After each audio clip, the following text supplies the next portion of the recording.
Welcome back to this week's edition of Freedom and Prosperity Radio, the weekly radio news magazine that we put together here for you at the Virginia Institute for Public Policy. You can read more about us on our website, tertiumquids.org, and go to YouTube, search Freedom and Prosperity Radio for the archives of previous episodes of the program. Our next guest is one of the greats of thought and political analysis with a brand new book out called How America's Political Parties Change and How They Don't. On the program, it's an honor. Michael Barone. Michael, welcome back to Freedom and Prosperity Radio. How are you, sir? Well, I'm very happy to be with Freedom and Prosperity Radio. Thanks for having me on. I wish at this point we had a little bit more freedom and prosperity, but we're getting there. We're working on it, and we keep the conversation.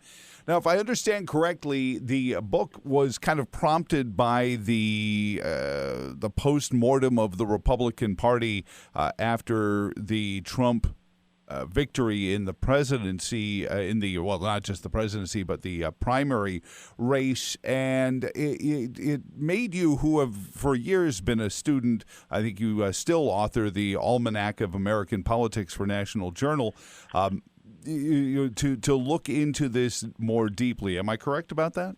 Well, looking back, I've been writing about it, participating in, observing American politics now going back more than 40 years. Founding co-author of the Almanac of American Politics, on which I take a minimal role today, and writing about it many ways. I sort of took exception to kind of apocalyptic talk that we have heard, that somehow Donald Trump, his election victory is going to be the end of the republic. It's a problem. The Republican Party is going to be reshaped, or it's going to become the permanent minority party. The Democratic Party is in terrific trouble. We hear a lot of these things. And I wanted to present a longer perspective and to remind Americans, or to tell them of something that most of us don't think much about, take for granted, which is that we have two very old political parties that have lasted a long, long time. Democratic Party was founded in 1832 to re-elect Andrew Jackson, get rid of the Second Bank of the United States. It succeeded in that. The Republican Party was founded in 1854 to oppose the Kansas-Nebraska Act and the extension of slavery in the territories. They were successful in that, but they've gone on to compete in elections now for 165 years. That is a long time in politics, and I think there's something fundamental about that. Two-party system is aided and advanced by some structural features, the Electoral College in presidential elections, the single-member legislative district in congressional and state legislative races, but it also, I think, there's something fundamental in the character of these two parties that has been enabled them to provide alternatives which are found to be suitable by a large majority of voters in what has always been a very diverse nation. Well, let me jump in there. There are so many places I wanted to pick up on that, but I'm going to jump there first. The diversity of the nation, yet the disparity in our voter turnout. I worry that has, not necessarily by intent, but by practicality, made both political parties, or at least the consultants that work with these candidates, pull them to the right and to the left, because as we see here in Virginia, we're about to reelect or vote for each seat in our General Assembly, and we may struggle to see 35 or 40% voter turnout in some precincts. Saying, we only need to get 15% of the electorate, makes these parties seem myopic sometimes, doesn't it? Well, we have experimented as a republic with a variety of means of selecting the political parties' candidates. Primary elections only came into force about 110 years ago, and we managed to do without them for a long period of time. There are different ways of doing party selection and of candidates. We've been monkeying around with the presidential nominating system, not finding anything entirely satisfactory. But the fact is that, you lament low turnout, but, people are not being barred from the polls by any structural factor. It's easier to vote today than it was 50 years ago, and it was pretty easy then for most people after, of course, the passage of the Voting Rights Act in 1965. Is the quality of the result improved by the participation of the indifferent? I think that, maybe not. And in fact, we're in a period of higher turnout. I mean, turnout was much lower as a percentage of eligibles in the 1990s than it is today. We saw step increases in turnout in the 2004 and 2008 elections, one of which resulted in Republican victories, the other Democratic victories. And we've seen increases in the total number of turnouts in presidential elections since then. We saw a very robust turnout in the 2018 off-year elections. So we are not really in a period of record low turnout in American elections. We are up towards the higher end of the spectrum that we've experienced over the years. Michael Barone is on with us this week on Freedom and Prosperity Radio. He's just put out a new book. It is called How America's Political Parties Change and How They Don't. I wanted to ask you, though, about something within the parties and sometimes on the receiving end of a lot of legislation and where we work on it on a daily basis. It can sometimes seem that our elections have become not so much about the individuals running for the offices, but we need to get this party a majority in this House or this majority in order to do anything. And the votes of the individuals have been diluted down to just a hatch mark on a wall. We have this many Democrats, so we can pass this legislation. Have the two political parties, you mentioned how long they've been around, sort of become a fourth and fifth branch of our government? The House, the legislative, the executive, the judicial, the Republican, and the Democrat, rather than allowing the individual members to caucus differently if they think differently about an issue or if their communities think differently about it. Well, if you examine voting behavior over the last 50 years, there was clearly a lot more split ticket voting in the 1960s, 70s, and 80s. You had a period where the Republicans held the presidency for 5 out of 6 elections, and between 68 and 88, the Democrats held majority in the House of Representatives for 40 years, from 1954 to 1994. You had split government was the passion then, and it was split by wide margins. Politicians were willing to make deals because they figured that one party was never going to have total control at the federal level, and that which proved to be true for many years. And you had a large number of politicians and voters who counted themselves as liberal Republicans, conservative Democrats. And I have chapters in my book, How America's Political Parties Change, which describes how the liberal Republican group and the conservative Democratic group became largely extinct, and we got what the political scientists of the 1950s advocated, a clearly liberal, clearly conservative party. Now we're in a period where those two parties are very evenly matched. If you look at the election numbers from the 1990s and from the unusual triumphs of unpredicted triumphs of Bill Clinton in 92, Newt Gingrich's Republicans in 94.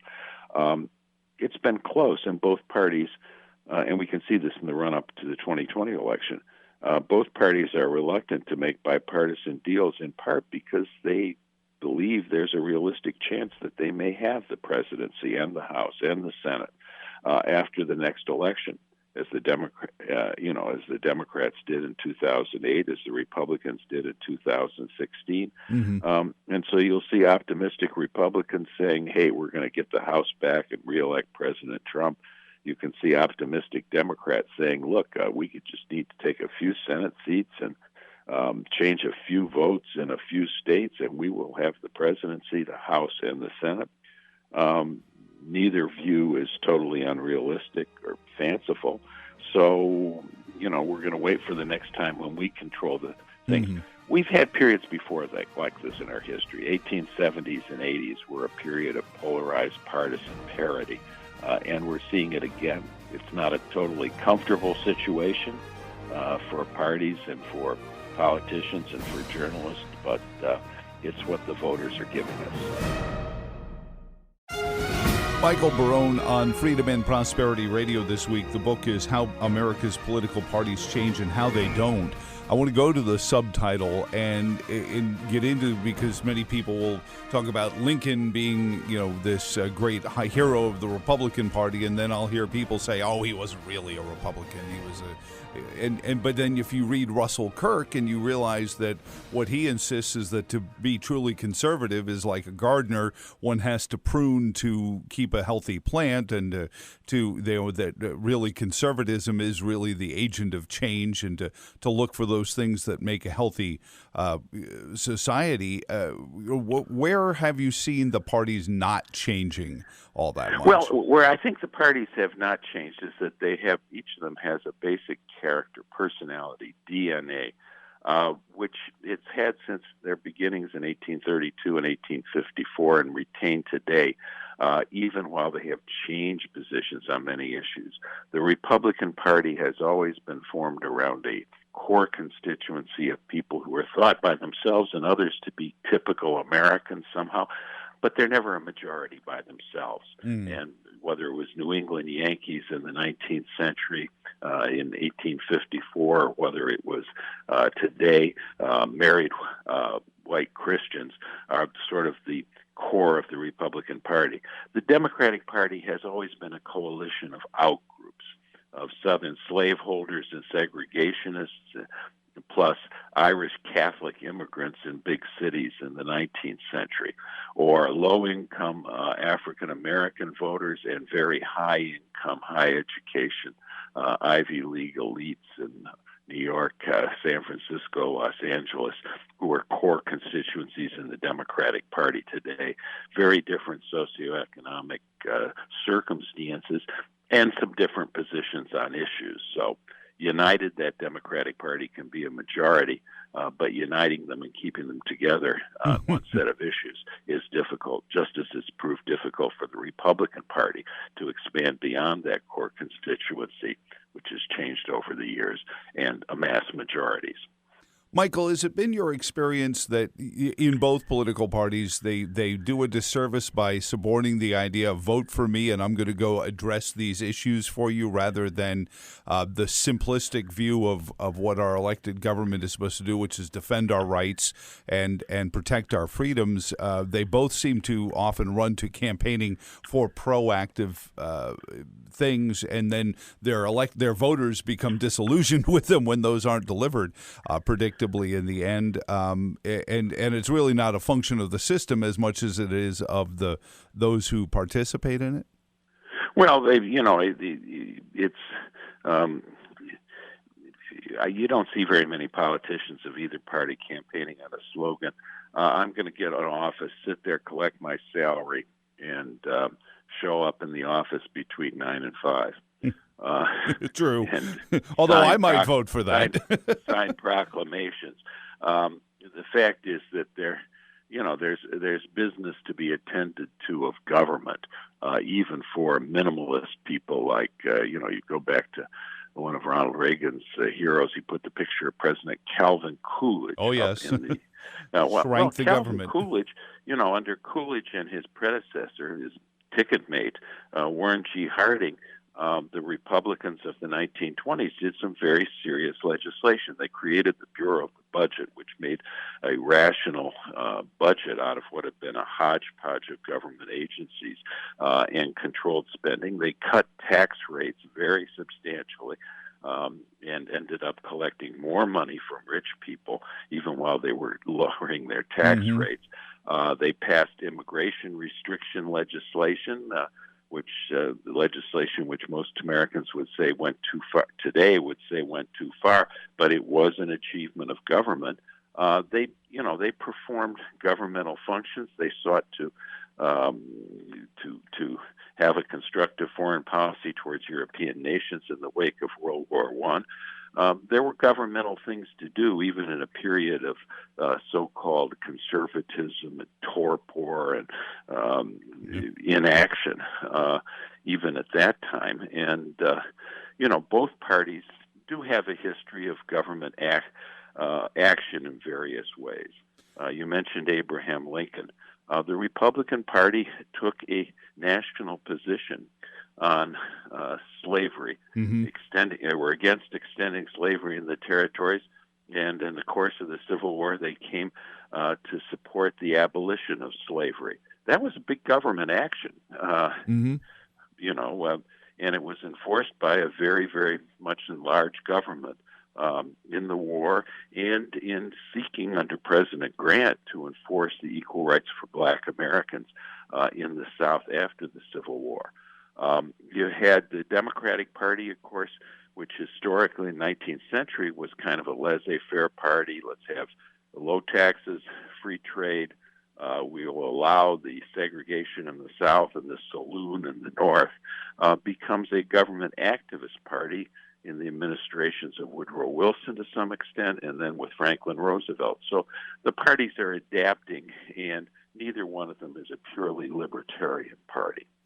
How much does the impact of the candidate, you certainly see the derby going on currently in the Democratic Party, and that happened in 2016 in the Republican Party, is that the party takes on the character of the head of the ticket, Bill Clinton, and when he took the party by storm in the 90s, or Ronald Reagan in the late 70s, early 80s, or even Trump now.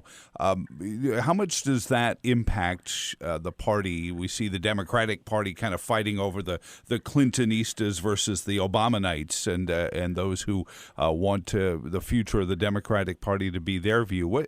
How much does that impact the party more than something grander? Well, I think the simple answer to what you just said is to cite the presidents and nominees that you named, and to say that the answer is a lot. Parties face some choices in terms of how they're going to address issues and crises and events from their positions in government. And those choices, to considerable extent, are made by their presidential nominees and their presidents, also by other public officials, and influenced by advocates and thinkers of various kinds. But yeah, parties have choices, and both American parties have an incentive to get 50% in the Electoral College, 50% in statewide races, and so forth. And so there will be disagreements about philosophy and issue stands. There will be disagreements on how you get to 50%. And those two things will be considered by politicians. All of our politicians are a combination, contain certain elements of conviction and certain elements of calculation. They contain them in different proportions, and we see how the process works out. But the answer is that selection of candidates, and particularly at the presidential level, is important in defining the parties. Michael, last one for you. Michael Barone. The book is titled How America's Political Parties Change and How They Don't. You mentioned earlier in our chat about how that there were groups of conservative Democrats and liberal Republicans that have sort of been left out of the current discussion. Do you ever foresee a time when a viable third party would ever come about and start to bring perhaps a different split to our electoral maps? Well, it's theoretically possible, but in 165 years it hasn't happened. Came closest in 1912. Theodore Roosevelt, who had been as incumbent president, had gotten the highest percentage of the vote that any Democrat or Republican had ever received, starting in 1832. Was the third party candidate, the Progressive Party. They had the support of a lot of intellectuals and writers. They had the media of the day. They ran candidates in a majority of congressional districts for Congress, non-Southern districts, and they finished second in the presidential election. It looked like a third political party was coming into play, competitive with Republicans and Democrats. And then by 1916 and 1918, it's gone. Theodore Roosevelt is a Republican again. He was a favorite to win the Republican presidential nomination in 1920, except he died in 1919. The Progressive Party was running a handful of candidates in Scandinavian German districts in Minnesota, Wisconsin, otherwise not really a factor, and it died out. So I see that as a kind of test case. Yeah. Third party didn't emerge. The disaster for the Democratic Party in 1920, they were competitive again within a decade.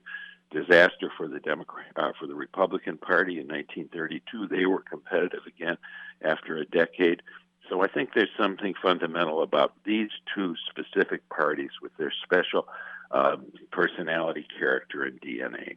It sounds like an amazing page-turning read. I hope people put it on their Christmas gift-giving list. I've got a copy for myself already. Michael Barone, the book is titled How America's Political Parties Change and How They Don't. Is the best place to get it through the American Enterprise Institute, AEI.org, or should we go directly to Amazon? EncounterBooks.com or on Amazon. EncounterBooks.com or at Amazon. Michael, thank you so much for your visit. I always feel like I'm 6 inches taller and a better dancer for chatting with you. Well, I can't take credit for the dancing, but thank you very much for having me on your program. Thanks, sir. And thank you all for listening as well. For all of us here at the Virginia Institute for Public Policy, I am Joe Thomas. So long, and thanks for all the fish.